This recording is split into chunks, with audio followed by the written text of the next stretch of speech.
Welcome back. अम्ल, क्षार और लवण ये टॉपिक हमने प्रारंभ किया था, जिसका जनरल कंसेप्ट हम पहले ले चुके हैं। अम्ल और क्षार को परिभाषित कैसे किया जाता है, अम्लों और क्षारों के कुछ सामान्य उदाहरण और उनकी प्रकृति की चर्चा हमने कर ली है। उसके बाद में हम सेकंड पार्ट के अंदर वापस वही अम्ल, क्षार और लवण टॉपिक को प्रारंभ कर रहे हैं, जिसके अंदर हम यहाँ पर अम्ल क्षार की मूल 3 अवधारणाओं की चर्चा करेंगे, जिसके अंदर पहली अवधारणा अरेनियस अवधारणा होगी।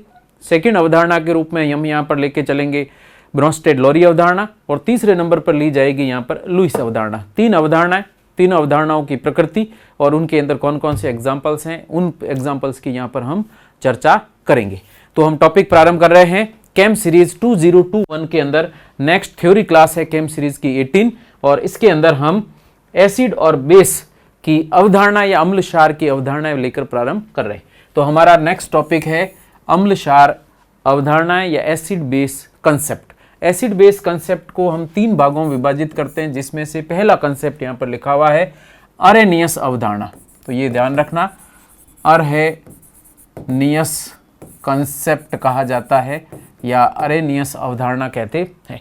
इस अवधारणा को हम जल आयन अवधारणा भी कहते हैं, क्योंकि जल के अंदर 2 प्रकार के आयन उपस्थित हैं, जिसके अंदर आयनीकरण द्वारा एक बनता है H+ आयन और दूसरा बनता है OH ऋण आयन।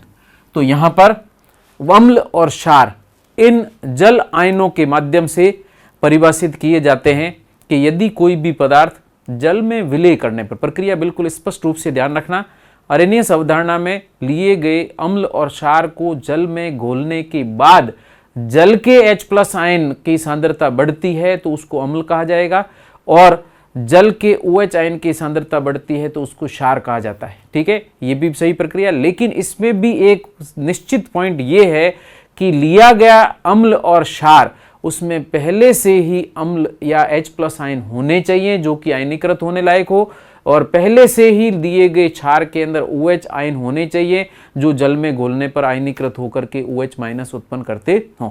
अर्थात वे पदार्थ जो जल में घोलने पर आयनीकरण द्वारा H+ आयन उत्पन्न करते हैं उनको अम्ल कहा जाएगा, तथा दूसरे वे पदार्थ जो जल में घोलने पर OH- आयन आयनीकरण द्वारा उत्पन्न करते हैं, सांद्रता में परिवर्तन सही नहीं है, केवल OH आयन होना चाहिए, जल में घोलने के बाद OH आयन उत्पन्न करते हैं, उन्हीं को हम क्षार कहते हैं। तो इनके लिए 2 शब्द आ जाएंगे। अरेनियस अम्ल किसको कहा जाएगा? जो जलीय विलयन में या एक्वस मीडियम में H+ आयन दान करते हैं, अर्थात उनमें H+ आयन होना अनिवार्य है, जो जल में आयनीकृत होकर H+ आयन उत्पन्न करते हैं। दूसरे अरेनियस क्षार किसको कहा जाता है? जो जल के अंदर OH- आयन उत्पन्न करते हैं या माइनस आयन दाता होते हैं। जैसे अगर मैं सरलतम एग्जाम्पल की बात करूं तो अरेनियस अम्ल के रूप में हम प्रदर्शित कर सकते हैं HCl, जिसमें H पहले से ही है, जिसको जल में घोलने पर यह H+ आयन उत्पन्न करेगा। इसी तरीके से मैं यहाँ पर लेता हूँ H2SO4 सल्फ्यूरिक अम्ल, HNO3 या एसिटिक अम्ल CH3COH। ये सभी ऐसे यौगिक हैं जिनमें H उपस्थित है, जल में घोलने पर आयनीकरण द्वारा H+ आयन उत्पन्न करते हैं, इसीलिए इनको हम अरेनियस एसिड कहते हैं। और अगर आयनीकरण प्रक्रिया यहाँ पर प्रदर्शित की जाए तो मैं HCl का आयनीकरण करूँ तो HCl जल में घोलने पर H+ और Cl- आयनों में परिवर्तित होता है, अतः यह HCl अरेनियस अम्ल कहलाता है। इसी तरीके से यदि मैं बात करता हूँ NaOH की, NaOH जल में घोलने पर आयनीकरण द्वारा Na+ और OH- उत्पन्न करता है। ऐसी स्थिति के अंदर NaOH जल में OH आयन आयनीकरण द्वारा उत्पन्न कर रहा है। हम जल के किसी आयन के साथ में कोई अभिक्रिया नहीं कर रहे हैं, अभिक्रिया की प्रकृति यहाँ पर नहीं लेनी है, केवल आयनीकरण की प्रकृति लेनी है। और आयनीकरण के अंदर यदि OH आयन जलीय विलयन के अंदर ये उत्पन्न कर रहा है तो ऐसी स्थिति में ही हम इसे अरेनियस क्षार के रूप में प्रदर्शित करेंगे। इसीलिए इस अवधारणा को हम जल आयन अवधारणा के नाम से प्रदर्शित करेंगे। इसके अलावा क्षार के एग्जाम्पल्स भी यहाँ पर दे रखे हैं। तो यहाँ पर मैं बात कर रहा हूँ क्षार के कुछ सामान्य एग्जाम्पल्स की, जिसके अंदर है सोडियम हाइड्रोक्साइड, पोटेशियम का हाइड्रोक्साइड, बेरियम का हाइड्रोक्साइड BaOH होल ट्वाइस। ये पहले से ही इनमें OH आयन है, जल में आयनीकृत होकर के OH आयन उत्पन्न करते हैं, अरेनियस क्षार कहलाएंगे। पहले से ही H+ आयन है, जल में आयनीकरण द्वारा H+ आयन उत्पन्न करते हैं, इसलिए इनको अरेनियस अम्ल कहा जाता है। ऐसा नहीं कि दिया गया पदार्थ जल में घोलने के बाद में जलीय विलयन में H+ आयन की सांद्रता बढ़ाता हो, तो ये परिभाषा यहाँ पर काम में नहीं लेनी है। इसके अंदर उदाहरण के रूप में आप देखें, अम्ल के एग्जाम्पल दे रखे हैं, हाइड्रोक्लोरिक अम्ल, नाइट्रिक अम्ल, सल्फ्यूरिक अम्ल, एसिटिक अम्ल, फॉर्मिक अम्ल। इसके अलावा कार्बनिक अम्लों के अंदर एस्कॉर्बिक अम्ल विटामिन C कहलाता है। कार्बोलिक एसिड फिनॉल के लिए काम में लिया जाता है। C6H5OH को कार्बोलिक एसिड कहते हैं। और H2CO3 जो दिया गया है, इसे हम कार्बोनिक एसिड कहते हैं। कार्बन के साथ एक एसिड लगाएं, कार्बोनिक एसिड, तो H2CO3 को कहा जाता है। जबकि कार्बोलिक एसिड LiC करके लिखा जाए है, तो LiC एसिड के रूप में हम फिनॉल को कार्बोलिक एसिड कहते हैं। और ये सभी यौगिक जल में घोलने पर आयनीकरण द्वारा H+ आयन उत्पन्न करते हैं, न कि जलीय विलयन में H+ आयनों की सांद्रता बढ़ाते हैं। क्लियर है? पहले से ही H+ है, वही आयनीकरण द्वारा जल में उत्पन्न हो रहा है, तो ही उसको अरेनियस अम्ल या अरेनियस क्षार तभी कहा जाएगा, उसमें OH आयन उत्पन्न होते हैं। इसके अलावा सोडा वाटर बहुत बेस्ट एग्जाम्पल है, ये आपको ध्यान रखना है। सोडा वाटर वास्तव में क्या है? कार्बन डाइऑक्साइड का जल में विलयन जो बनता है, जल में कार्बन डाइऑक्साइड का विलयन बनेगा, उसी को हम नाम देते हैं सोडा वाटर। क्या कहते हैं? सोडा वाटर कहा जाता है। इसके अलावा सॉफ्ट ड्रिंक कौन से? मृदु पेय पदार्थ हैं, पेप्सी, कोका कोला या इस तरह के जितने भी ड्यू वगैरह जो आ रहे हैं, उनको सॉफ्ट ड्रिंक कहा जाता है। और उनका पीएच, सोडा वाटर का पीएच, सॉफ्ट ड्रिंक्स का पीएच 7 से कम होता है, अर्थात अम्लीय माध्यम होता है। ऐसी स्थिति में ये अम्लीय माध्यम कहाँ से आता है, ये भी आपको ध्यान में रखना है। क्या प्रक्रिया होगी? सोडा वाटर अम्लीय माध्यम प्रदर्शित करता है, मृदु पेय पदार्थ अम्लीय माध्यम प्रदर्शित करते हैं। क्यों? क्योंकि इनमें कार्बन डाइऑक्साइड उपस्थित है। जल में घोलने पर कार्बन डाइऑक्साइड जल से विक्रिया करके कार्बोनिक एसिड H2CO3 बनाता है, और यही जलीय विलयन में आयनीकृत होकर के बाइकार्बोनेट और H+ आयन उत्पन्न करने के कारण यह जलीय विलयन के अंदर H+ आयनों की सांद्रता को उत्पन्न करता है, बढ़ाता है कार्बन डाइऑक्साइड, इसलिए इसका pH 7 से कम रहता है, अर्थात अम्लीय माध्यम प्रदर्शित होता है। इसके अलावा अगर मैं बेस के एग्जाम्पल की बात करूं, magnesium hydroxide, sodium hydroxide, potassium hydroxide, ammonium hydroxide, calcium hydroxide, या एक यहाँ पर लिख रखा है बेरियम हाइड्रोक्साइड, ये सभी हाइड्रोक्साइड युक्त यौगिक हैं, और जल में विलय करने पर आयनीकरण द्वारा इन आयनों को या OH- आयनों को उत्पन्न करते हैं, अर्थात जल के दूसरे ऋणायनों को उत्पन्न करते हैं, इसीलिए इनको हम क्षार के नाम से प्रदर्शित करते हैं या अरेनियस क्षार कहा जाता है। एक और कई बार प्रश्न एग्जाम में पूछा गया है कि HCl जो दिया गया है, HCl गैस अवस्था में होता है। अगर पूछा जाए HCl गैस क्या है, अरेनियस अम्ल है या नहीं है, तो आपको ध्यान रखना है HCl गैस अरेनियस अम्ल नहीं है। कब ये अम्ल के रूप में काम करेगा? जब HCl को जल में विलय किया जाए, तो HCl का जो जलीय विलयन है वो अम्ल है, जबकि HCl गैस अवस्था में अम्ल नहीं है, क्योंकि यह HCl गैसीय अवस्था में मुक्त H+ आयन उत्पन्न नहीं करता है। तो ये ध्यान रखना है, HCl का जलीय विलयन है, तभी हम इसको हाइड्रोक्लोरिक अम्ल कहते हैं। जलीय विलयन होगा तो ही हाइड्रोक्लोरिक अम्ल कहेंगे, और यदि HCl गैस अवस्था में, तो हम इसको हाइड्रोजन क्लोराइड गैस के नाम से प्रदर्शित करते हैं। और आपको पता होगा, क्लोरीन के परीक्षण के अंदर या क्लोराइड आयनों के परीक्षण के अंदर जो तीक्ष्ण दम घोटू गैस निकलती है वही HCl है, और उसको हम हाइड्रोजन क्लोराइड के नाम से प्रदर्शित करते हैं।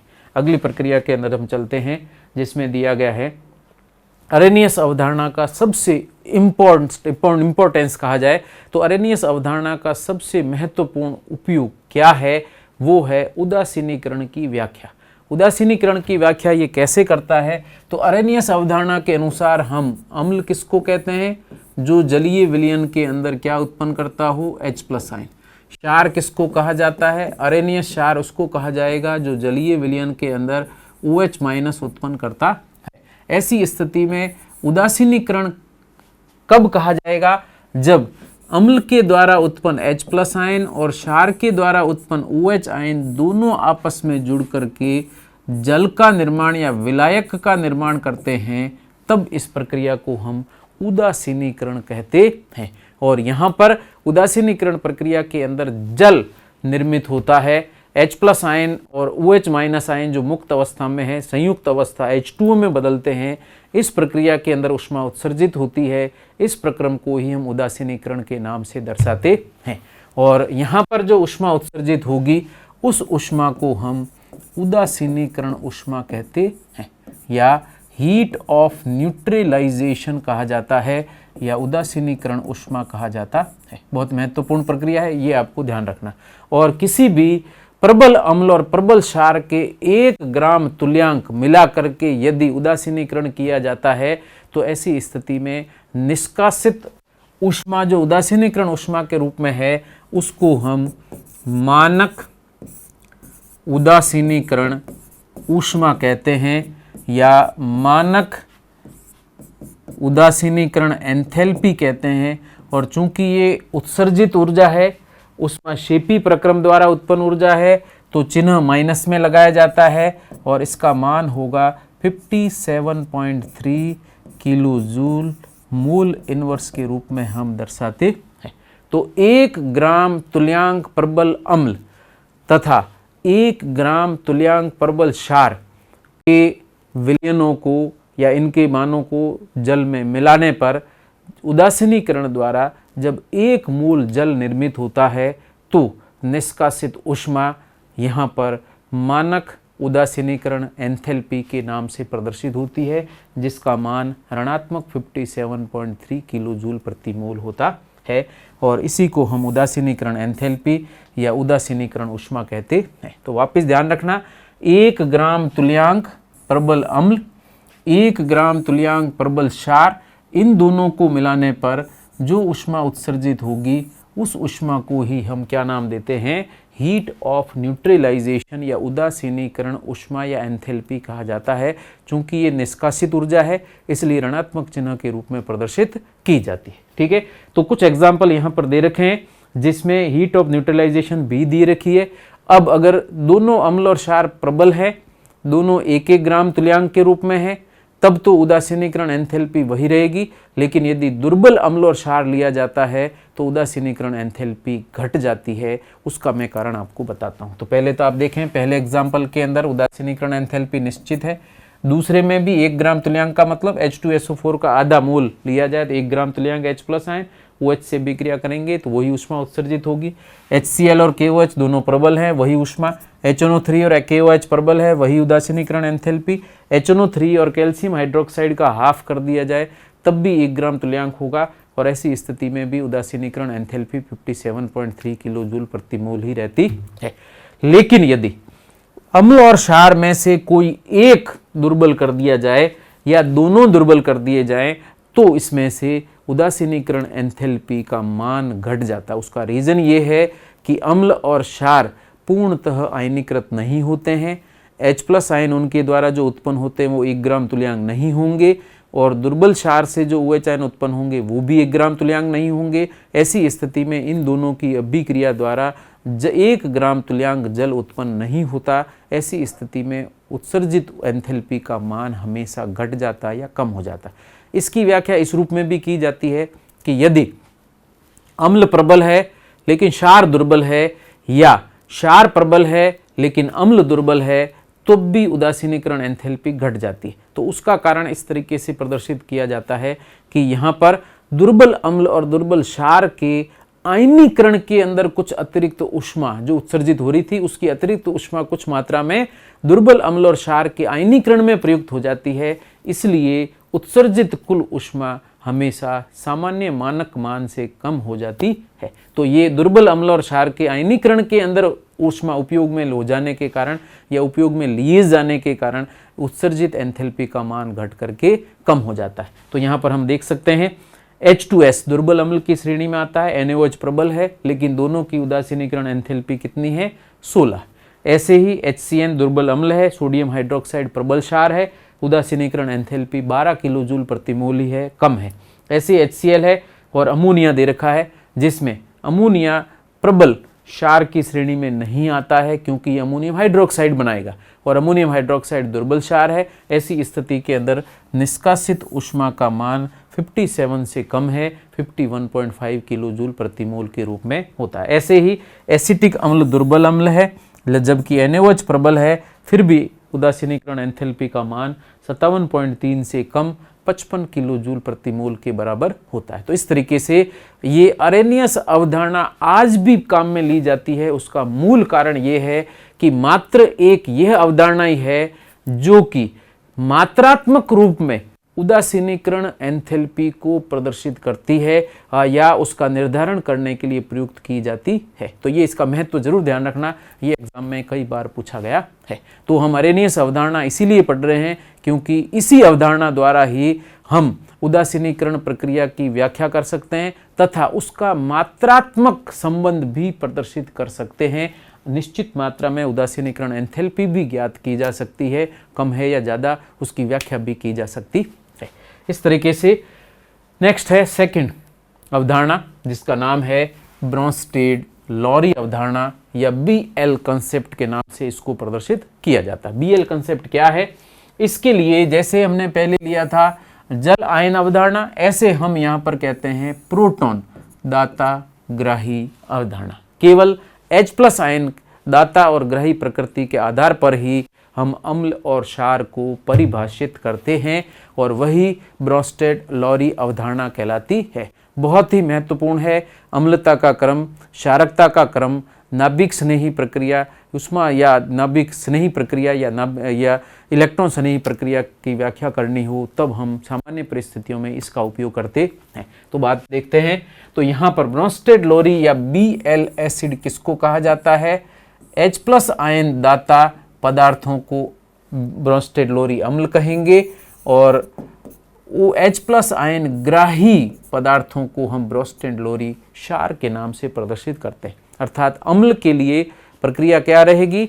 वे पदार्थ जो H+ आयन प्रदान करते हैं, यार अभिक्रिया इसमें ली जाएगी, विलयन की आवश्यकता नहीं है, लेकिन हम वास्तव में दो पदार्थों की अभिक्रिया कराएंगे और उन दो पदार्थों की अभिक्रिया में वह पदार्थ जो अभिक्रिया में प्रोटॉन दाता का काम करता है उसको अम्ल, और अभिक्रिया के अंदर जो प्रोटॉन ग्राही का काम करता है उसे हम ब्रोंस्टेड-लॉरी क्षार के नाम से प्रदर्शित करते हैं। यहाँ विलयन की आवश्यकता नहीं है, आप एक आपस में रासायनिक अभिक्रिया के रूप में हम इसके अवधारणा को प्रदर्शित करते हैं। तो यहाँ पर क्या हो जाएगा? यदि मैं बात करता हूँ HCl और H2O की, इन दोनों को हम साम्य के रूप में प्रदर्शित करेंगे, अर्थात प्रक्रम अग्र और प्रतिम दोनों दिशाओं में विस्थापित होगा।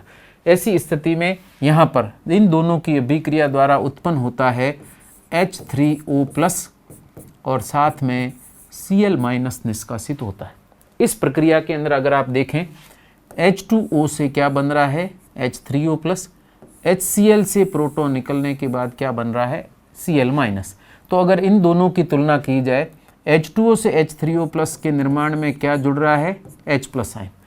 HCl से Cl- के निर्माण के अंदर निष्कासित हो रहा है H+ आयन। अर्थात अग्र प्रक्रिया के अंदर HCl प्रोटॉन दाता का काम कर रहा है।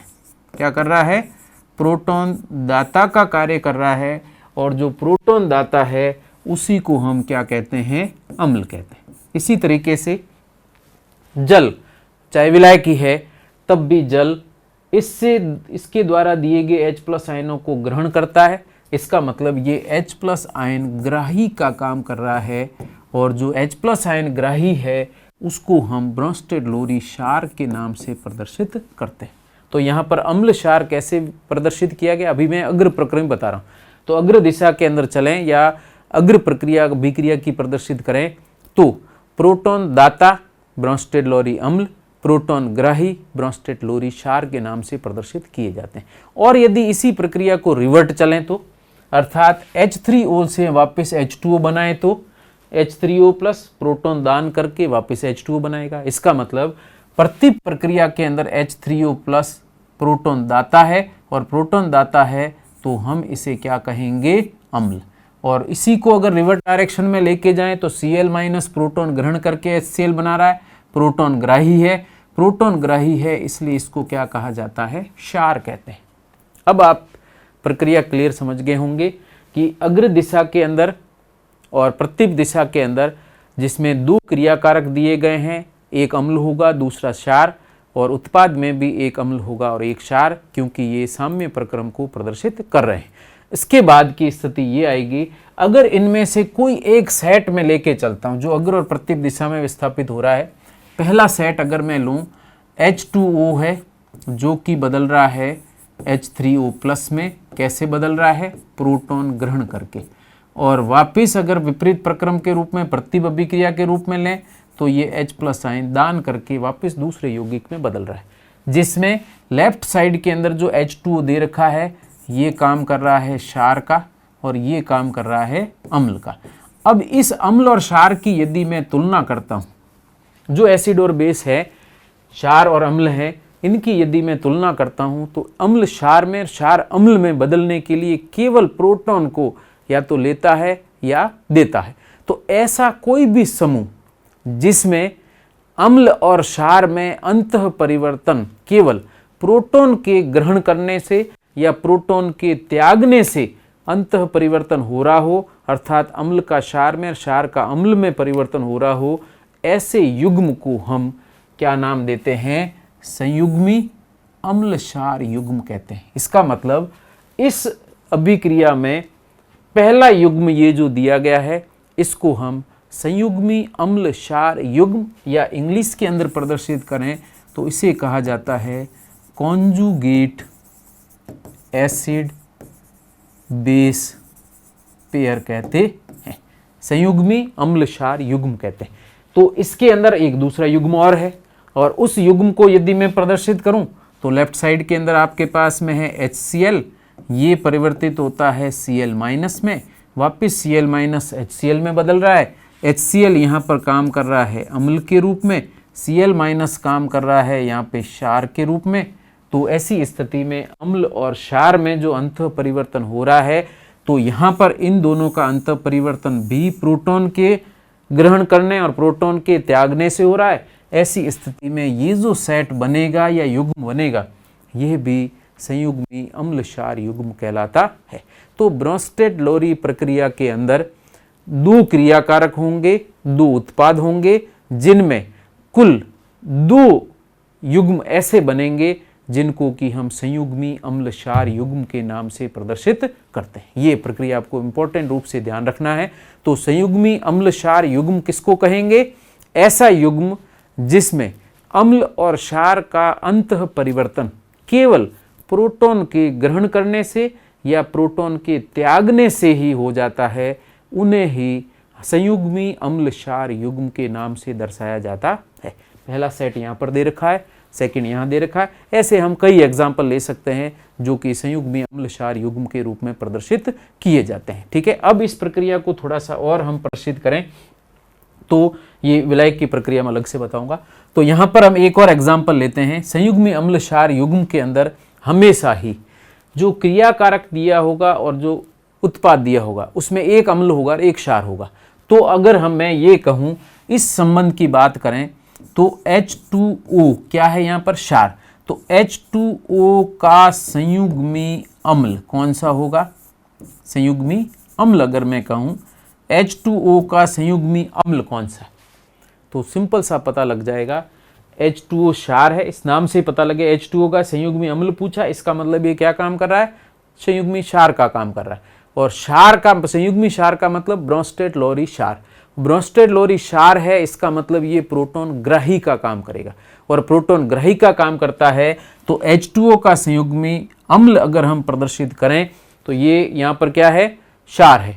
क्षार का संयुग्मी अम्ल पूछा है, और अम्ल कब बनता है, क्षार में एक प्रोटॉन जोड़ने से क्या निर्मित होगा, अम्ल निर्मित होगा। तो ये क्षार है, तो अम्ल बनाने के लिए आपको क्या करना है, प्रोटॉन जोड़ना है। और ऐसी स्थिति में H2O का संयुग्मी अम्ल हो जाएगा H3O प्लस। तो H2O का संयुग्मी अम्ल है H3O प्लस, H3O प्लस का संयुग्मी क्षार है H2O। ऐसे ही HCl का संयुग्मी क्षार है Cl माइनस और Cl माइनस का संयुग्मी अम्ल है HCl। तो यदि अम्ल ज्ञात करना हो तो प्रोटॉन जोड़ के अम्ल परिवर्तित कर दो, और यदि मुझे क्षार ज्ञात करना हो तो मैं एक प्रोटॉन कम करके क्षार में परिवर्तित कर दूंगा। तो प्रोटॉन ग्राही और दाता प्रक्रिया के आधार पर एक एक प्रोटॉन के आदान प्रदान द्वारा अम्ल का क्षार में, क्षार का अम्ल में अंतः परिवर्तन संयुग्मी अम्ल क्षार युग्म के नाम से प्रदर्शित होता है। और प्रश्न में आपको इस रूप में पूछा जाएगा कि H2O का संयुग्मी अम्ल पूछिए, तो अगर अम्ल निकालना है प्रोटॉन जोड़ दीजिए। यदि आपको कहा जाए H3O प्लस का संयुग्मी क्षार बताइए, तो उसमें क्या करिए, एक प्रोटॉन कम कर दीजिए, तो अपने आप ही वो क्षार में परिवर्तित हो जाएगा। H3O प्लस का संयुग्मी क्षार H2O के नाम से दर्शाया जाता है। इसको मैं कुछ एग्जाम्पल और लेकर प्रदर्शित करता हूँ। देखिए, अगर मैं लेता हूँ NH3 अमोनिया है, इसकी अभिक्रिया करते हैं H2O के साथ या H2O में मिला दिया जाए, तो दोनों की अभिक्रिया के द्वारा बनता है यहाँ पर OH माइनस और दूसरा हो जाएगा NH4 प्लस। इसमें यदि आप देखें अमोनिया क्या है, पहले तो ये युग्म ध्यान रखना, केवल प्रोटॉन को देना लेने वाला काम कर रहा है। तो यहाँ NH3 इसी के संयुग्मी NH4 में बदल रहा है, तो यहाँ से वहाँ जाने पर उसने एक प्रोटॉन ग्रहण किया, अर्थात NH3 यहाँ पर क्या काम कर रहा है, प्रोटॉन ग्राही है। और ब्रोंस्टेड-लोरी अवधारणा के अनुसार प्रोटॉन ग्राही को हम क्या कहते हैं, क्षार कहते हैं। दूसरे में H2O दाईं ओर जाने पर OH माइनस में बदल रहा है, इसका मतलब क्या परिवर्तन हुआ, एक प्रोटॉन इसमें से कम हो गया, और इसका मतलब H2O यहाँ पर प्रोटॉन दाता का काम करता है, और प्रोटॉन दाता है तो इसी को हम क्या कहते हैं, ब्रोंस्टेड-लोरी अम्ल के नाम से दर्शाया जाता है। क्लियर है। अब आप इसी प्रक्रिया को समझें विपरीत साइड में।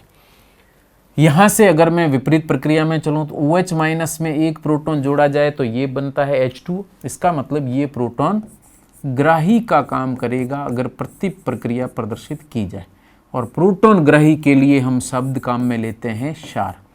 और यहाँ पर NH4 प्लस अमोनियम है, NH3 में बदलता है एक प्रोटॉन कम होने के बाद, अर्थात इसने प्रोटॉन दान किया है, अर्थात प्रोटॉन दाता का काम कर रहा है, और प्रोटॉन दाता है उसको हमेशा क्या कहा जाता है, अम्ल कहते हैं। अब आपके पास में प्रोटॉन के आदान प्रदान द्वारा अम्ल का क्षार में, क्षार का अम्ल में अंतः परिवर्तन हो रहा है, ऐसे सेट को हम संयुग्मी अम्ल क्षार युग्म कहेंगे। तो पहला संयुग्मी अम्ल क्षार युग्म ये है, और इस साम्य का दूसरा संयुग्मी अम्ल क्षार युग्म कौन सा है, ये वाला है, और इसी प्रक्रिया को हम संयुग्मी अम्ल क्षार युग्म के रूप में प्रदर्शित करते हैं। इसको कैसे दर्शाया जाएगा, और अगर कहा जाए अमोनिया का संयुग्मी अम्ल तो NH4 प्लस, H2O का संयुग्मी क्षार क्योंकि खुद अम्ल है तो इस अभिक्रिया में H2O का संयुग्मी क्षार, तो यहाँ पर ये हो जाएगा OH माइनस। तो क्षार पूछा जाए प्रोटॉन कम कर दो, अम्ल पूछा जाए प्रोटॉन जोड़ दो, अपने आप प्रक्रिया क्लियर हो जाएगी। और इसी रूप में उल्टा भी कह सकते हैं, OH माइनस का संयुग्मी अम्ल H2O, NH4 प्लस का संयुग्मी क्षार अमोनिया। इसी रूप में हम इसके अंतः परिवर्तन के रूप में युग्म दर्शाते हैं या पेयर दर्शाते हैं, जिनको हम कॉन्जुगेट एसिड बेस पेयर या संयुग्मी अम्ल क्षार युग्म कहते हैं। तो संयुग्मी अम्ल क्षार युग्म इसी रूप में प्रदर्शित किए जाते हैं। एक और प्रक्रिया आएगी, आगे आएगी। होता क्या है, प्रोटॉन का आदान प्रदान हो रहा है, क्रिया कारकों में प्रोटॉन का आदान प्रदान, और उत्पाद उसी से निर्मित हो रहे हैं, फिर उनमें आदान प्रदान होगा, तब वापस ये दूसरी इनके अंदर वापस क्रिया कारकों में अंतः परिवर्तन हो जाएगा। अब यहाँ पर एक और प्रक्रिया आती है कि यदि कोई भी लिया गया अम्ल अधिक्य में प्रोटॉन प्रदान करता है तो उसको हम क्या कहेंगे, प्रबल अम्ल कहेंगे। और प्रबल अम्ल के रूप में तभी काम कर सकता है जब इसके साथ में दिया गया जो दूसरा सेट है या दूसरा क्रियाकारक है वो दिए गए सारे प्रोटॉनों को ग्रहण कर ले।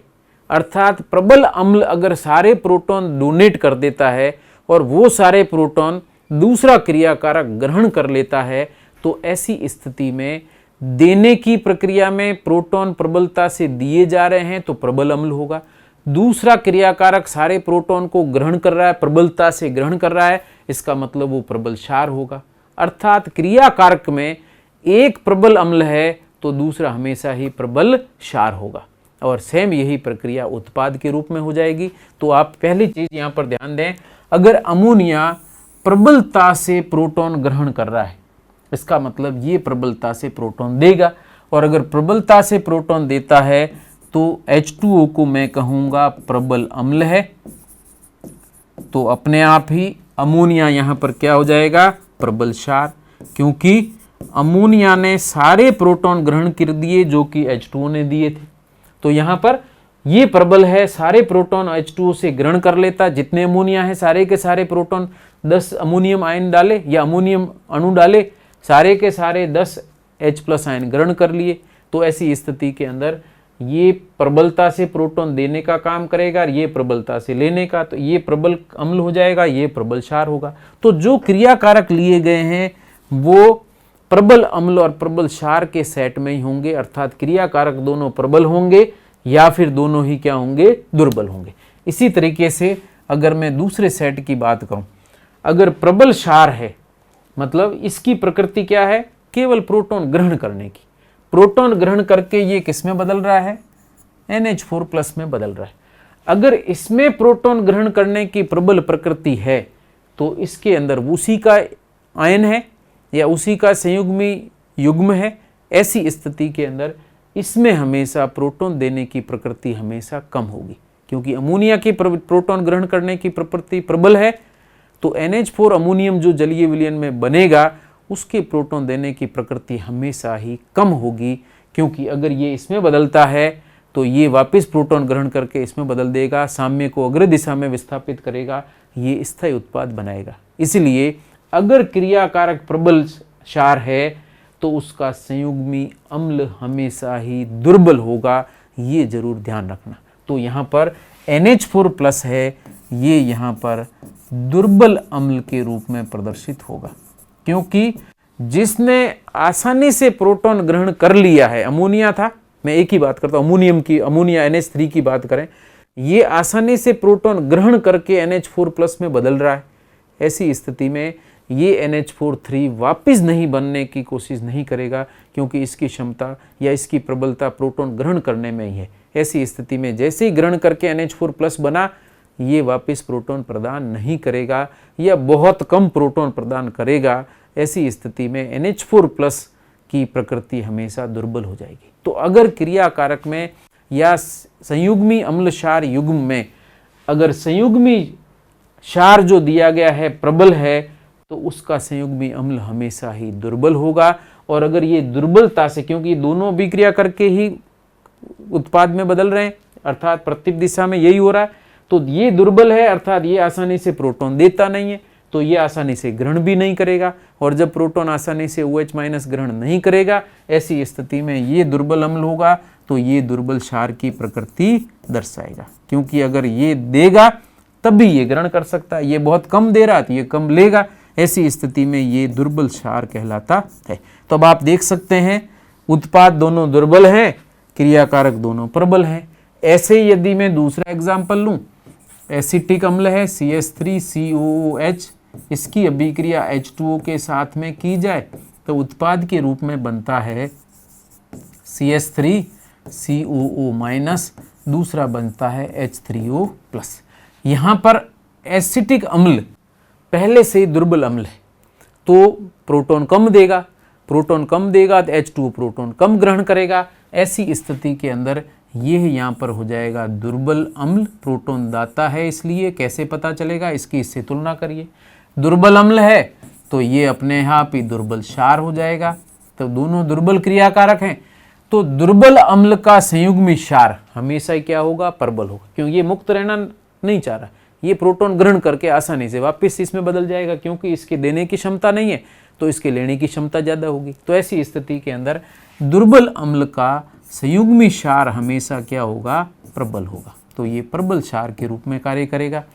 और अगर ये प्रबल है तो प्रबल है तो प्रोटॉन ग्रहण कहाँ से करेगा, H3O प्लस से, तो H3O प्लस से सारे प्रोटॉन ग्रहण कर देगा तो प्रबल क्षार, तो ये सारे प्रोटॉन देगा तभी ग्रहण करेगा। ऐसी स्थिति में इसको हम कहेंगे प्रबल अम्ल। तो अब आप देख सकते हैं दो क्रियाकारक दुर्बल हैं तो दो उत्पाद प्रबल हैं, दो क्रियाकारक प्रबल हैं तो दो उत्पाद हमेशा दुर्बल होते हैं। इसका मतलब प्रोटॉनों का आदान प्रदान दो अलग अलग क्रियाकारकों के मध्य, किनके मध्य प्रोटॉनों का आदान प्रदान होता है, दो प्रबल अम्ल क्षार के मध्य या दो दुर्बल अम्ल क्षार के मध्य, दो दुर्बल अम्ल क्षार के मध्य या दो प्रबल अम्ल क्षार के मध्य ही प्रोटॉनों का आदान प्रदान होता है। तो एक तो ये प्रक्रिया ध्यान रखना है कि ब्रोंस्टेड-लोरी अवधारणा में क्रियाकारक दो प्रबल हैं तो उत्पाद दोनों ही दुर्बल होंगे। ठीक है। दूसरी चीज, प्रोटॉनों का आदान प्रदान एक प्रबल अम्ल प्रबल क्षार के साथ प्रोटॉन का आदान प्रदान करेगा और एक दुर्बल अम्ल हमेशा दुर्बल क्षार के साथ ही प्रोटॉन का आदान प्रदान करता है। ऐसी स्थिति में क्रियाकारक दोनों प्रबल होंगे तो उत्पाद दुर्बल होंगे, और अगर उत्पाद प्रबल है तो क्रियाकारक हमेशा ही दुर्बल होंगे और ये भी युग्म के रूप में प्रदर्शित होते हैं। और यदि मैं बात करूं दुर्बल अम्ल का संयुग्मी क्षार प्रबल होता है, तो दुर्बल अम्ल का संयुग्मी क्षार प्रबल, दुर्बल क्षार का संयुग्मी अम्ल हमेशा प्रबल होता है। इसी तरीके से दुर्बल क्षार NH3 है, उसका संयुग्मी अम्ल हमेशा, प्रबल क्षार का संयुग्मी अम्ल हमेशा कैसा होता है, दुर्बल। तो ये बिल्कुल विपरीत है।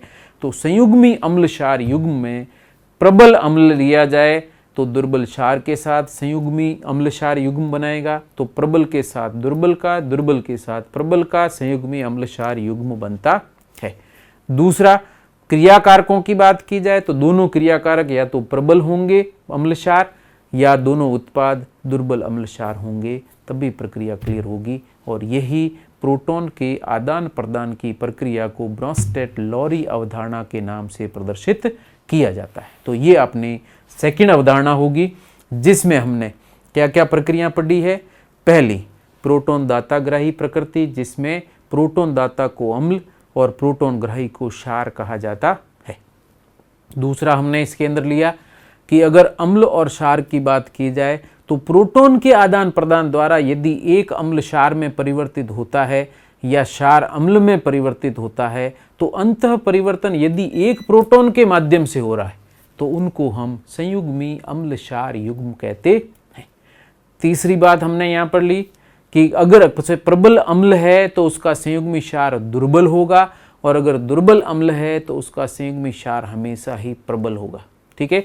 चौथी चीज हमने ली कि यदि क्रियाकारक दोनों प्रबल हैं तो साम्य की प्रकृति में दोनों उत्पाद दुर्बल होंगे, और यदि क्रियाकारक दोनों दुर्बल हैं तो उत्पाद हमेशा ही प्रबल होते हैं। और यही सारी प्रक्रियाएं मिला के ब्रोंस्टेड-लोरी अवधारणा कहलाती। बहुत ही इंपॉर्टेंट महत्वपूर्ण कंसेप्ट है। इसके एप्लीकेशंस क्या हैं उसकी हम बात करते हैं इसी कंसेप्ट के अंदर। अब आप देखते हैं कुछ एक प्रश्न है जिसमें आपको पूछा है निम्न के संयुग्मी क्षार बताएं, निम्न के संयुग्मी क्षार बताएं, और यहाँ प्रक्रिया कर रखी है। इसका मतलब यहाँ पर जो लेफ्ट साइड में दिए गए हैं इन सभी को हम क्या कहेंगे, अम्ल। उत्तर लिख रखे हैं तो लेफ्ट साइड में जो दिए गए हैं इनको क्या कहा जाएगा, अम्ल कहा जाएगा। और अम्ल किसको कहा जाता है, जो प्रोटॉन दाता है। और प्रोटॉन दाता का मतलब है कि एक प्रोटॉन कम करके ही इसके संयुग्मी क्षार में बदला जा सकता है। तो सिंपल से निम्न के संयुग्मी क्षार बनाने हैं तो आप एक प्रोटॉन क्या करिए, इनमें से कम कर दीजिए। क्षार का मतलब प्रोटॉन में कमी करनी है। तो यहाँ पर आपका हो गया H3O प्लस, प्रोटॉन कम करें, H2NO3 प्रोटॉन कम करें, NO3 माइनस, H2SO4 एक प्रोटॉन कम करें, HSO4 माइनस, HSO4 माइनस है एक और एक प्रोटॉन कम करें, SO4 2 माइनस हो जाएगा।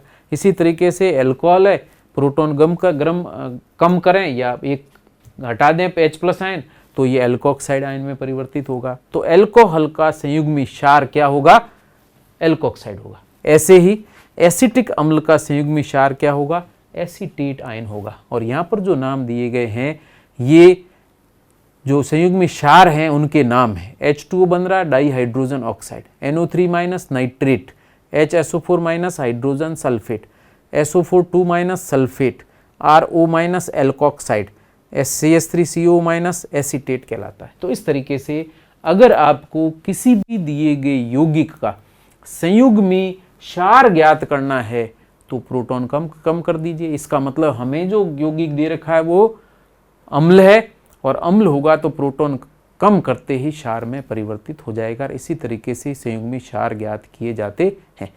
अब इसमें यूं भी कहा जा सकता है कि H2O दे रखा है, इसका आपको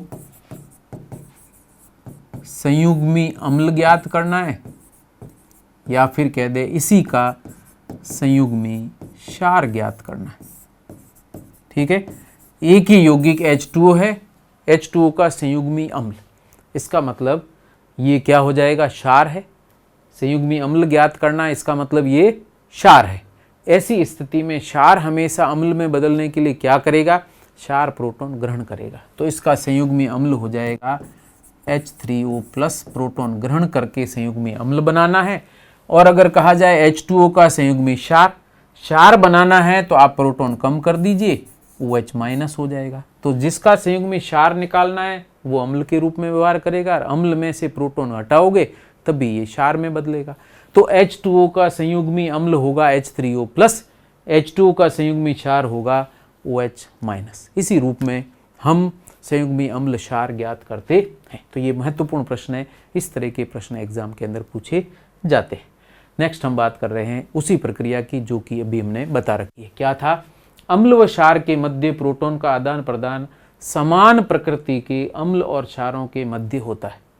दो समान प्रकृति के अम्ल क्षार अर्थात दोनों प्रबल हैं तो प्रोटॉन का आदान प्रदान होगा, दो दुर्बल हैं तो प्रोटॉन का आदान प्रदान होगा, नहीं तो नहीं हो सकता है।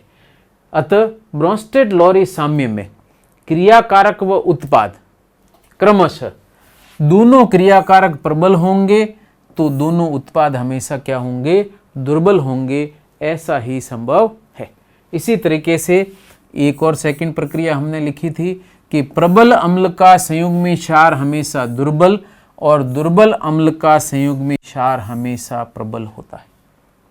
ठीक है, क्लियर, ध्यान रखना। प्रबल अम्ल का संयुग्मी क्षार दुर्बल होता है और दुर्बल अम्ल का संयुग्मी क्षार हमेशा क्या होगा, प्रबल होगा। ये प्रक्रिया हमने यहाँ पर प्रदर्शित की थी। प्रबल क्षार का संयुग्मी अम्ल दुर्बल होता है, दुर्बल अम्ल का संयुग्मी क्षार हमेशा प्रबल होता है। यही पॉइंट आगे आपको दिए गए हैं। उसके बाद हम बात करते हैं अनुप्रयोग हैं, ब्रोंस्टेड लॉरी अवधारणा के उपयोग क्या है। उसके अंदर पहला पॉइंट जो आता है वो महत्वपूर्ण है। अम्लीयता का और क्षारीयता का क्रम ज्ञात करना हो तब भी हम इस अम्ल क्षार अवधारणा या ब्रोंस्टेड लॉरी अवधारणा का उपयोग करते हैं। पहला है, अगर मुझे अम्लीयता का क्रम दिया गया है तो क्षारीयता का क्रम कैसे ज्ञात करेंगे, ब्रोंस्टेड लॉरी कंसेप्ट से। क्या होगा, इन तीनों में ये सबसे प्रबल अम्ल है और इसका प्रोटॉन कम करेंगे तो ये Cl माइनस बनता है अर्थात संयुग्मी क्षार बनता है। तो HCl और Cl माइनस में क्या संबंध है, दोनों संयुग्मी अम्ल क्षार युग्म है, क्योंकि प्रोटॉन कम करके या जोड़ करके एक दूसरे में अंतर परिवर्तित कर रहे हैं। तो ये ब्रोंस्टेड लॉरी के संयुग्मी अम्ल क्षार युग्म है। ऐसी स्थिति में यदि ये सब तीनों में ये सबसे अधिक प्रबल अम्ल है तो प्रबल अम्ल का संयुग्मी क्षार ये है, तो प्रबल अम्ल का संयुग्मी क्षार हमेशा क्या होता है, दुर्बल होता है। और दूसरा, इन तीनों में सबसे दुर्बल अम्ल है ये, और अगर दुर्बल अम्ल है तो इसका संयुग्मी क्षार RO माइनस दिया गया है तो ये हमेशा क्या होगा, प्रबल क्षार होगा। तो सीधा सा है, यदि एसिडिटी का क्रम दिया, अम्लता का क्रम दिया गया है और उसमें सबसे प्रबल अम्ल है तो उसका संयुग्मी क्षार सबसे दुर्बल होगा, और जो सबसे दुर्बल अम्ल है उसका संयुग्मी क्षार सबसे प्रबल होगा। तो ये संयुग्मी क्षार का क्रम है। तो अगर आप देखें ये सबसे अधिक प्रबल है तो इसका संयुग्मी क्षार सबसे दुर्बल होगा, ये सबसे दुर्बल अम्ल है तो उसका संयुग्मी क्षार सबसे प्रबल क्षार होगा। तो ऐसी स्थिति में अगर अम्लता का क्रम इधर से इधर बढ़ रहा है तो क्षारकता का क्रम उसके विपरीत दिशा के अंदर बढ़ता है, और यह प्रक्रिया हम ब्रोंस्टेड लॉरी अवधारणा से ज्ञात करते हैं। तो अर्थात अम्लता का क्रम दिया गया है तो उनके संयुग्मी क्षारों का क्रम उससे बिल्कुल क्या होगा, उल्टा हो जाएगा, क्योंकि प्रबलतम अम्ल का संयुग्मी क्षार सबसे दुर्बल होता है। इसी तरीके से यहाँ पर वापस दे रखा है एसिडिटी का क्रम। ये सबसे प्रबल अम्ल है, H2 उससे कम और OH माइनस उससे भी कम। तो ये इनकी अम्लता का क्रम है। अब इन्हीं के संयुग्मी क्षार बनाने हो तो हम उसी के क्रम के रूप में प्रदर्शित कर सकते हैं। ठीक है, ऐसे ही यहाँ पर आप देख सकते हैं एक ही ऑक्सीजन के साथ में हाइड्रोजन के समूह दिए हुए, तो जिसमें धनावेशित या धनायन के रूप में यदि संयुग्मी अम्ल क्षार होगा तो वो हमेशा ही क्या होगा, प्रबल अम्ल होगा, और ऋणायन के रूप में होगा सबसे दुर्बल अम्ल होगा। ठीक है, इसी तरीके से यहाँ पर भी आप देख सकते हैं धनायन के रूप में है सबसे प्रबल अम्ल, ऋणायन के रूप में है सबसे दुर्बल अम्ल होगा। लेकिन क्षार की बात करें तो ये बिल्कुल उल्टा हो जाएगा। ठीक है, तो यदि आप देखें सबसे अधिक ऋणावेशित संयुग्मी आयन है तो वो सबसे प्रबल क्षार होगा, और उदासीन है तो सबसे कम, और अगर अम्लीय है तो क्षारकता सबसे कम हो जाए।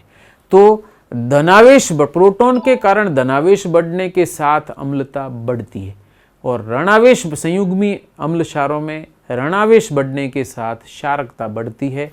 उसी को एग्जाम्पल के रूप में प्रदर्शित किया गया है। तो आप दो एग्जाम्पल देख सकते हैं, यहाँ पर भी वो स्थिति है, तो इनकी तुलना करिए इससे। तो यहाँ पर अगर अम्लता का क्रम पूछे तो धनायन सबसे प्रबल अम्ल, ऋणायन सबसे दुर्बल अम्ल। क्षारकता का क्रम पूछे, ऋणायन सबसे प्रबल क्षार और धनायन सबसे दुर्बल क्षार की श्रेणी में आता है। इस रूप में भी हम क्रम प्रदर्शित कर सकते हैं। तो ये आपको क्रम भी ध्यान रखना है, इस तरह के एग्जाम में प्रश्न पूछे जाते हैं। अब है तीसरी और अंतिम अवधारणा, जिसका नाम है ब्रोंस्टेड ये लुईस अवधारणा। ये अवधारणा वास्तव में इलेक्ट्रॉन युग्म दाता ग्रही अवधारणा के रूप में प्रदर्शित की जाती है। प्रक्रिया देखें।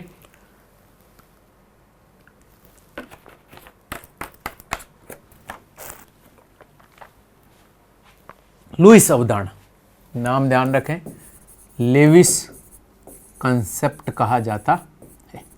लुईस अवधारणा को हम electron pair donor acceptor concept के नाम से भी प्रदर्शित करते हैं, अर्थात इलेक्ट्रॉन युग्म दाता ग्राही संकल्पना के नाम से दर्शाया जाता है।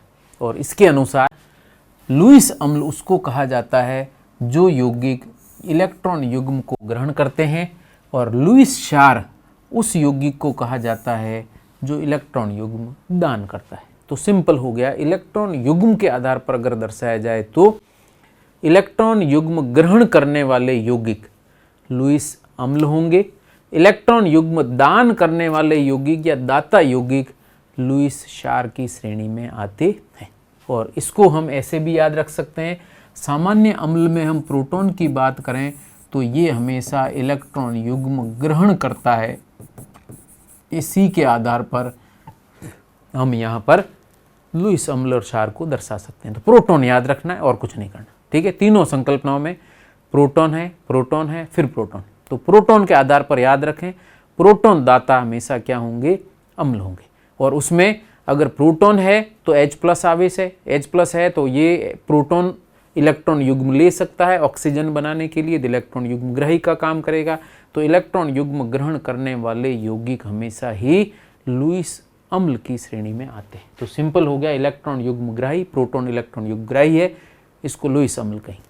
इलेक्ट्रॉन युग्म दाता है, उसका विपरीत हो जाएगा तो उसको लुईस क्षार कहा जाता है। यहाँ पर वर्गीकरण बहुत इंपॉर्टेंट है, एग्जाम्पल आपको ध्यान में रखने। तो यहाँ पर आपके दो प्रक्रियाएं दे रखी है, लेफ्ट में लिखा है लुईस एसिड La, राइट में लिखा है लुईस बेस या लुईस क्षार। अब यहाँ पे एग्जाम्पल के रूप में एकाकी युग्म ग्राही लोन पेयर ग्राही है तो लुईस अम्ल, लोन पेयर दाता है तो लुईस क्षार, ग्राही अम्ल दाता क्षार।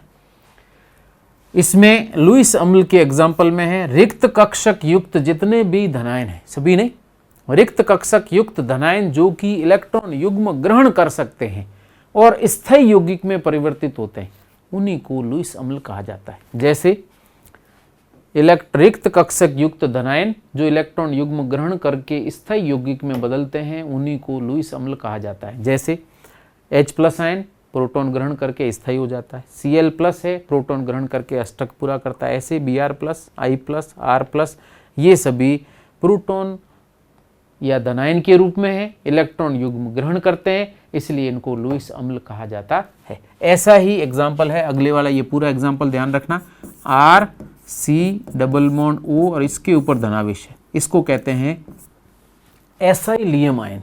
क्या नाम है? Acylium ion. Acylium ion English में एसाइल और ईएम कहा जाता है। एसाइलियम आयन है और इसमें भी धनावेश है, ये भी इलेक्ट्रॉन युग्म ग्रहण करने की प्रकृति का होता है, इसलिए इसको भी हम लुईस अम्ल कहते हैं।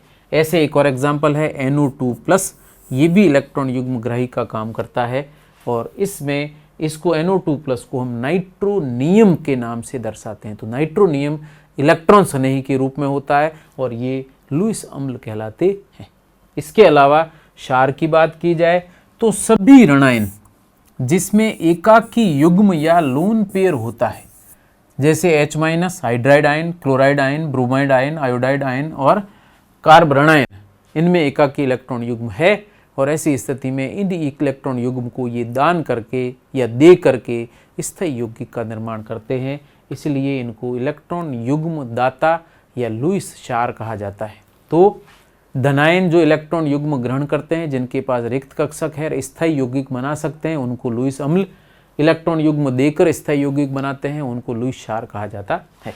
लेकिन आपको ये नोट जरूर ध्यान रखना है। क्या ध्यान रखना है? कि यदि पूर्ण अष्टक युक्त धनायन दिया गया है तो उसको लुईस अम्ल नहीं कहा जाता है। पूर्ण अष्टक युक्त है तो चूंकि वो इलेक्ट्रॉन युग्म ग्रहण नहीं कर पाता है, इसलिए उसको हम लुईस अम्ल नहीं कहते, चाहे उस पर धनावेशी क्यों नहीं है। जैसे sodium ion, potassium ion, calcium 2+ ion, magnesium 2+ ion, ammonium plus ion और H3O+ आयन, ये सभी धनायन तो हैं, लेकिन चूंकि इनके अष्टक पूर्ण है, एकाकी इलेक्ट्रॉन युग्म ग्रहण करके स्थायी यौगिक का निर्माण नहीं कर पाते हैं, ऐसी स्थिति में इनको हम लुईस अम्ल नहीं कहते हैं। वापस ध्यान रखना, sodium, potassium, rubidium, caesium, francium, ये धनायन कभी भी इलेक्ट्रॉन युग्मग्राही के रूप में लुईस क्षार प्रकृति प्रदर्शित नहीं करते, ये लुईस अम्ल प्रकृति प्रदर्शित नहीं करते। इसी रूप में हम बात करें मैग्नीशियम 2+, कैल्शियम 2+, स्ट्रोंशियम 2+, बेरियम 2+, ये भी हमेशा सामान्य परिस्थितियों के अंदर इलेक्ट्रॉन युग्म ग्रहण करके स्थायी यौगिक का निर्माण नहीं करते हैं, इसलिए इनको भी हम लुईस अम्ल नहीं मानते। और ऐसे ही NH4+ की बात करें या H3O+ की बात करें, धनावेश है लेकिन ऑक्सीजन का अष्टक यहाँ पर पूरा है और NH4+ में भी अष्टक पूरा है, ऐसी स्थिति में ये इलेक्ट्रॉन युग्म ग्रहण नहीं कर पाते और इसीलिए इनको हम लुईस अम्ल नहीं कहते हैं। क्लियर है? तो ये प्रक्रिया आपको ध्यान रखनी, नोट किए हुए पॉइंट्स हमेशा ध्यान रखना, इनको एग्जाम के अंदद अपवाद के रूप में अक्सर पूछा जाता है। लेकिन राइट साइड के अंदर एग्जाम्पल देखें, ऋणायन सारे जितने भी हैं, जैसे RCOO-, इसको हम कहते हैं carboxylate ion, alkoxide ion, amide ion, imide ion, nitride ion, sulphide ion, ये सभी लुईस क्षार की श्रेणी में है, क्योंकि इलेक्ट्रॉन युग्म देकर स्थायी यौगिक में परिवर्तित हो सकते हैं। इसके अलावा अगली प्रक्रिया में देखें, रिक्त कक्षक युक्त उदासीन तत्व या यौगिक भी हैं, तब भी वे लुईस अम्ल प्रकृति प्रदर्शित करते हैं, क्योंकि उनके पास रिक्त कक्षक है, इलेक्ट्रॉन युग्म ग्रहण करते हैं और इलेक्ट्रॉन युग्म ग्रहण करके हमेशा ही लुईस अम्ल प्रकृति दर्शाते हैं। जैसे एक और पॉइंट जोड़ देना, अपूर्ण अष्टक युक्त, रिक्त कक्षक युक्त उदासीन तत्व यौगिक और अपूर्ण अष्टक युक्त हैं, जिनका अष्टक पूरा नहीं है, आवेश कुछ भी नहीं है, फिर भी इलेक्ट्रॉन युग्म ग्रहण करते हैं, जिसमें एग्जाम्पल है BeH2, BeCl2, BeBr2, BH3, BCl3, BF3, BI3, BBr3, AlCl3, GaH3, इसी तरीके से FeCl3 भी इसकी श्रेणी में आता है और ये सभी इलेक्ट्रॉन युग्म ग्रहण करते हैं, क्योंकि इनके पास में रिक्त कक्षक उपस्थित होता है और लुईस अम्ल व्यवहार दर्शाते हैं। आवेश कुछ नहीं है, उदासीन है, तो इनको हम उदासीन लुईस अम्ल के नाम से दर्शाते हैं। इसी तरीके से उदासीन लुईस क्षार वे परमाणु युग्म होंगे जिन पर किसी प्रकार का कोई आवेश नहीं है, लेकिन उनके पास एक अतिरिक्त एकाकी इलेक्ट्रॉन युग्म होता है और ये एकाकी इलेक्ट्रॉन युग्म ये दान कर सकते हैं और करके स्थायी यौगिक बनाते हैं, उनको लुईस क्षार कहा जाता है। और इसमें पूर्ण भरा कक्षक जरूर होगा, जैसे H2O lone pair, alcohol lone pair, ether lone pair, ammonia lone pair, primary amine lone pair, secondary amine lone pair, एकाकी युग्म जहाँ भी होगा वे सभी इलेक्ट्रॉन युग्म दान कर सकते हैं और लुईस क्षार प्रकृति दर्शाते हैं। और कुछ एग्जाम्पल में अगले में देखें, षष्टक युक्त। षष्टक युक्त का मतलब जिसमें 6 इलेक्ट्रॉन संयोजकता कोष में होते हैं उसको षष्टक युक्त तत्व कह लेते हैं। और षष्टक युक्त तत्व लुईस अम्ल प्रकृति के होते हैं और इनके बाह्यतम कोष में 6 इलेक्ट्रॉन होंगे और ये ग्रहण करके अष्टक पूरा करते हैं, इलेक्ट्रॉन युग्म ग्राही का काम करते हैं, इसलिए इनको हम लुईस अम्ल कहेंगे। जैसे बेस्ट एग्जाम्पल हैं, एक तो ऑक्सीजन परमाणु और दूसरा गंधक परमाणु, ये लुईस अम्ल प्रकृति दर्शाते हैं अर्थात इलेक्ट्रॉन युग्म ग्रहण करते हैं। इसी तरीके से ये एग्जाम्पल बहुत महत्वपूर्ण है। कार्बोनिल आपको अच्छी तरह से ध्यान रखना है, कई बार पूछा गया है कि CO, तो आपको ध्यान रखना है लिगेंड प्रकृति के या उदासीन लिगेंड जितने भी हैं सभी उदासीन लिगेंड लुईस क्षार प्रकृति के होते हैं। तो यहाँ पर आप देखें CO में कार्बन का लोन पेयर, थायोकार्बोनिल के अंदर कार्बन का लोन पेयर, नाइट्रोसिल में नाइट्रोजन का लोन पेयर इलेक्ट्रॉन युग्म दाता के रूप में प्रयुक्त होता है और ऐसी स्थिति के अंदर इनको हम लुईस क्षार कहते हैं। इसके अलावा रिक्त डी कक्षक युक्त धातु धनायन भी लुईस एसिड प्रकृति दर्शाते हैं। कौन कौन से हैं? Fe3+, Ni2+, Mn2+, Cr2+, ये सभी लुईस अम्ल है। ये जो अंडरलाइन करके 2 यौगिक क्या बता रखे हैं बहुत महत्वपूर्ण हैं, कार्बन डाइऑक्साइड और सल्फर ट्राइऑक्साइड, ये दोनों लुईस एसिड हैं और इनको हम इलेक्ट्रॉन स्नेही भी कहते हैं। इलेक्ट्रॉन या इलेक्ट्रोफाइल कहा जाता है, तो इलेक्ट्रॉन स्नेही या इलेक्ट्रोफाइल कहते हैं। कैसे? इनमें ऑक्सीजन है, लोन पेयर भी उपस्थित हैं, फिर भी ये इलेक्ट्रॉन युग्म ग्रहण करते हैं। कैसे करते हैं वो प्रक्रिया मैं यहाँ आपको अगर दर्शाऊं तो oxygen double bond carbon double bond oxygen. अगर कोई भी ऐसा यौगिक जिसमें एकाकी इलेक्ट्रॉन युग्म है, ये एकाकी इलेक्ट्रॉन युग्म कार्बन को दिया जाए तो कार्बन का बंध टूटकर ऑक्सीजन पर चला जाएगा और ऐसी स्थिति में यह कार्बन डाइऑक्साइड इलेक्ट्रॉन युग्म लेकर के क्या कर रहा है? उपसंयोजक या सामान्य सहसंयोजक बंध बना रहा है। ऐसी स्थिति में CO2 चूंकि इलेक्ट्रॉन युग्म ग्राही का काम कर रहा है पाई बंध तोड़ करके, ऐसी स्थिति में ये लुईस अम्ल कहलाता है, लुईस एसिड है। इसकी बेस्ट रिएक्शन आपने पढ़ रखी है कोल्बे कार्बोक्सिलीकरण। तो कोल्बे कार्बोक्सिलीकरण में कार्बन डाइऑक्साइड इलेक्ट्रॉन स्नेही का काम करता है, लुईस अम्ल व्यवहार दर्शाता है। ऐसे ही सल्फोनीकरण के अंदर एरोमेटिक यौगिकों के सल्फोनीकरण में SO3 ये इलेक्ट्रॉन युग्म ग्राही के रूप में या लुईस अम्ल के रूप में या इलेक्ट्रॉन स्नेही के रूप में कार्य करता है। तो ये इनके एग्जाम्पल महत्वपूर्ण हैं। तो एक तो महत्वपूर्ण एग्जाम्पल कार्बोनिल का, दूसरा कार्बन डाइऑक्साइड, तीसरा सल्फर ट्राइऑक्साइड, इनकी प्रकृति एग्जाम्पल अच्छी तरह से ध्यान में रखना। इसके अलावा कुछ एग्जाम्पल हैं जो कि सामान्यतः लिगेंड के एग्जाम्पल हैं और सभी लिगेंड लुईस क्षार प्रकृति दर्शाते हैं, क्योंकि लिगेंड की परिभाषा क्या है? संकुल यौगिकों में केंद्रीय धातु धनायन को एकाकी इलेक्ट्रॉन युग्म देकर उपसंयोजक बंध बनाने वाले परमाणु और परमाणुओं के समूह हमेशा लिगेंड कहलाते हैं। ऐसी स्थिति में चूंकि इलेक्ट्रॉन युग्म देकर उपसंयोजक बंध बना रहे हैं, इलेक्ट्रॉन युग्म दाता हैं, तो लुईस क्षार कहलाते हैं। तो सभी लिगेंड लुईस क्षार होते हैं, जैसे ग्लाइसिनेट हो, चाहे एथिलीन डाइअमीन हो या डाइमेथिल ग्लाइऑक्सिम हो या ऑक्सीमेट हो या EDTA एथिलीन डाइअमीन टेट्रा एसीटेटो हो या फिर NH2 हो अर्थात हाइड्रोजन जो कि रॉकेट में प्रोपेलेंट के रूप में ईंधन में प्रयुक्त होता है। तो ये सभी इलेक्ट्रॉन युग्म दाता हैं, लिगेंड है, लुईस क्षार प्रकृति के होते हैं। बाकी की नेक्स्ट क्लास के अंदर प्रक्रिया लेंगे। तो हमने यहाँ पर 3 अवधारणाएं पढ़ी। पहली अवधारणा है जो कि अरेनियस अवधारणा और ये जल आयन अवधारणा कहलाती है। दूसरी है ब्रोंस्टेड-लोरी अवधारणा, सबसे विस्तृत अवधारणा के रूप में है, जिसके अंदर की हम 4 महत्वपूर्ण पॉइंट पढ़ चुके हैं। और तीसरी अवधारणा है लुईस अवधारणा, जो कि एकाकी इलेक्ट्रॉन युग्म प्रकृति के रूप में प्रदर्शित की जाती है। यहाँ पर मैंने कमियाँ वगैरह कोई प्रदर्शित नहीं की है, सामान्य कंसेप्ट और उससे रिलेटेड जो प्रश्न आते हैं उनके बारे में यहाँ पर प्रक्रिया प्रदर्शित की गई है। और इसमें सिंपल से प्रश्न पूछे जाते हैं। अम्ल क्षार लवण वाले इस पार्ट में सिंपल प्रक्रिया में जो प्रश्न पूछे जाएंगे उसी की चर्चा हम यहाँ पर कर रहे हैं। तो ये हमारा क्लास यहाँ पर जो कि कंसेप्ट के रूप में था, 3 अम्ल क्षार अवधारणाओं के रूप में था, कंप्लीट होता है। नेक्स्ट क्लास के अंदर हम वापस पीएच और उसकी प्रकृति को लेकर प्रदर्शित करेंगे। Thank you so much. और उसके बाद नेक्स्ट क्लास होगी लवण की, जो कि अलग से प्रदर्शित की जाएगी। Thank you so much.